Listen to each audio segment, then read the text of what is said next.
उस समय इंदिरा गांधी रायबरेली की सीट से, ये वही रायबरेली की सीट है जहां से अब सोनिया गांधी चुनाव लड़ती हैं, परंपरागत सीट मानी जाती है कांग्रेस की। तब रायबरेली सीट से इंदिरा गांधी 1,10,000 वोटों से जीती थी और ये वोट राजनारायण को मिले कुल 71,000 वोटों से कहीं ज्यादा थे। उन्हें सिर्फ 71,000 वोट मिले। लेकिन उन्होंने आरोप लगाया कि इंदिरा गांधी ने इस सीट पर जो चुनाव जीता है वो धोखाधड़ी और सरकारी मशीनरी का दुरुपयोग करके जीता है। और यह मामला इसके बाद उत्तर प्रदेश की इलाहाबाद हाईकोर्ट तक पहुंच गया। राजनारायण हाईकोर्ट पहुंच गए अपनी शिकायत लेकर। उन्होंने इंदिरा गांधी की जीत को हाईकोर्ट में चुनौती दे दी। उस समय राजनारायण ने अदालत में इंदिरा गांधी पर 8 गंभीर आरोप लगाए थे।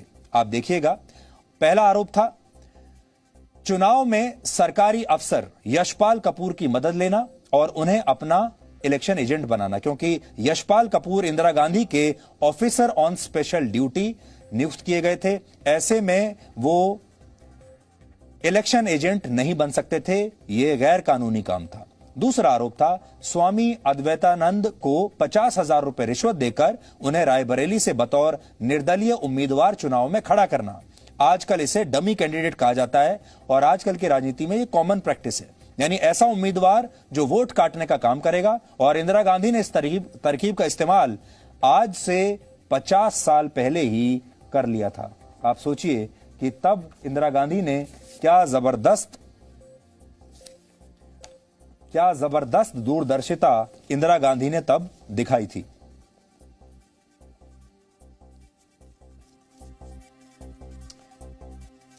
तीसरा आरोप था चुनाव में थल सेना और वायु सेना की मदद लेना।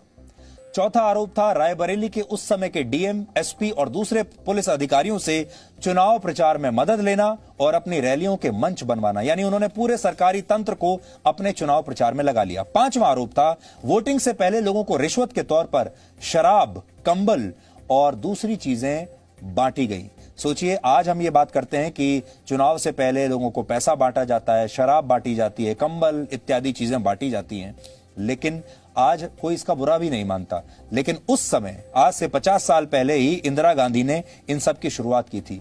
तो चुनाव में इस तरह का जो भ्रष्टाचार आया, ये इस चुनाव से आया था।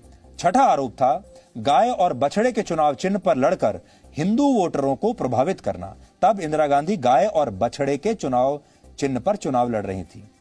सातवां आरोप था चुनाव वाले दिन लोगों को उनके घरों से मतदान केंद्र पर लाने का काम किया गया और यह काम कांग्रेस के लोगों ने किया। और आठवां आरोप था चुनाव आयोग द्वारा चुनाव प्रचार के लिए तय की गई राशि से ज्यादा पैसा खर्च करना।